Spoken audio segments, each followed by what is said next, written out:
Hello everyone, today we will look at a power DPS Reaper build that can reach on average about 34 to 35k DPS while using a very simple rotation that includes only about 4 or 5 buttons maximum. For the armor we will use a full set of Berserker armor with Scholar runes. Great Sword will be your main weapon and it will have Sigil of Force and Accuracy. Axe Focus will be our secondary weapons and they will also have Sigil of Force and Accuracy. And the trinkets will also be a full set of Berserker trinkets. I made a guide that explains how to gear up any character from scratch and I will leave the link for it in the description below if you want to check it out. For the food, we will use the butternut squash soup, and if you can craft ascended food, then the cilantro lime sauce will be a much better option. For the utilities, the best option is Red of Masterful Strength. If that was expensive, we will use the Land Strength, and if that was expensive, we will use the Calculated Strength. And if the options I mentioned were still too expensive for you, you can just use the Superior Sharpening Stones instead. For the traits, we have Spite 1, 2, 2, and then Soul Reaping 1, 1,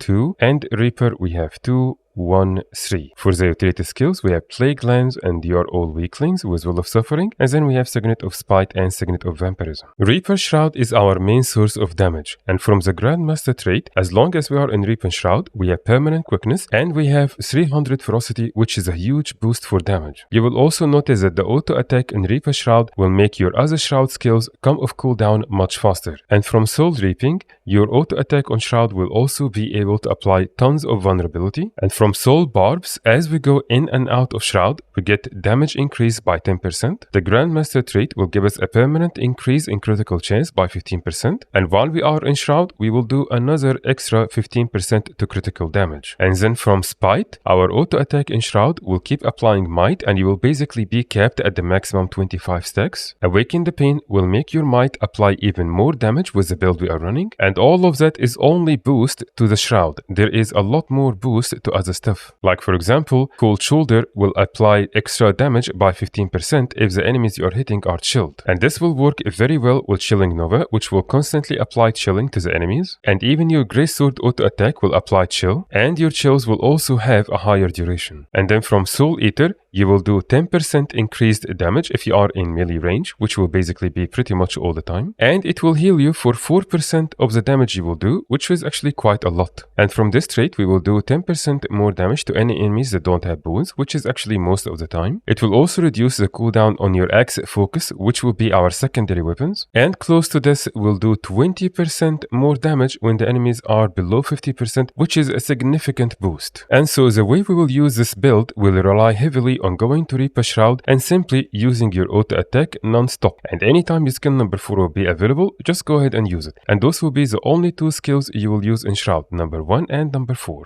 Skill 3 is a very good defensive skill. It will reduce the damage and condition damage you take by 66%, and it will also give you 3 stacks of stability. And so you can use it anytime you feel like you are taking a lot of damage or you will need stability. Otherwise, you will just use your 4 and auto attack non-stop. And whenever you need to break bar, skill number 5 is perfect for that. And then also when you use skill number 3 one more time, it will apply Fear and Chill, both of which will help with breaking bar. Outside of Shroud, we will use any of our utility skills that are available. Plague Lands, Your All Weaklings, All Will of Suffering, but you will always leave Signet of Spite and Signet of Vampirism on passive. You will not use them unless you need the heals, for example, from the Signet of Vampirism. And on your Great Sword, you will only use Nightfall and this Spiral. You will only use skill number 5 if you need to pull mobs towards you, for example, or if you want to break bar. Gravedigger is a very good skill and it will apply a lot of damage, but for me personally, I found that using it can make the rotation a little complicated because it can come off cooldown pretty much all the time. While skill number 3 and 4 are both very important because they will help with the life force and they will still do a decent amount of damage. And I tried the build including Gravedigger and without, and I found that without a Gravedigger it was much smoother and much easier to use and we didn't lose that much DPS at all. So overall, your opener will be Plague Lands,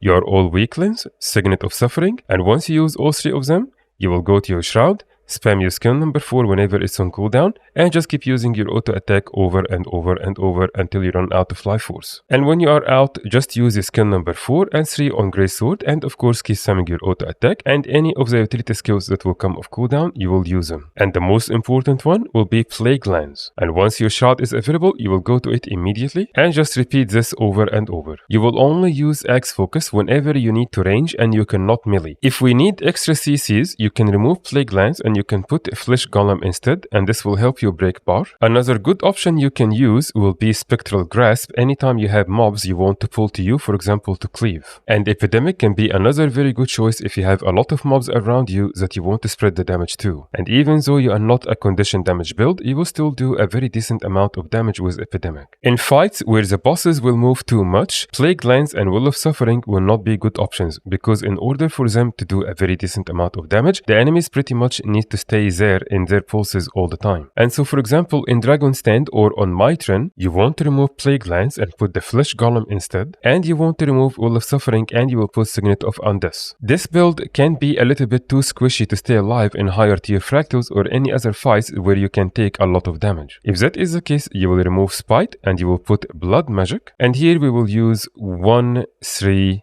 1. And you will leave everything as it is, and this will give you a significant amount of sustain. If you wanted even more sustain, you can take this food and it will reduce the damage you take by 10%, which is a lot. If you found this guide helpful, please subscribe to support the channel and see more guides in the future. I will now leave you with some footage for the rotation and also for the build in action. And if you want to check my other builds, I will leave links below in the description. Thank you very much, and I will see you in the next guide.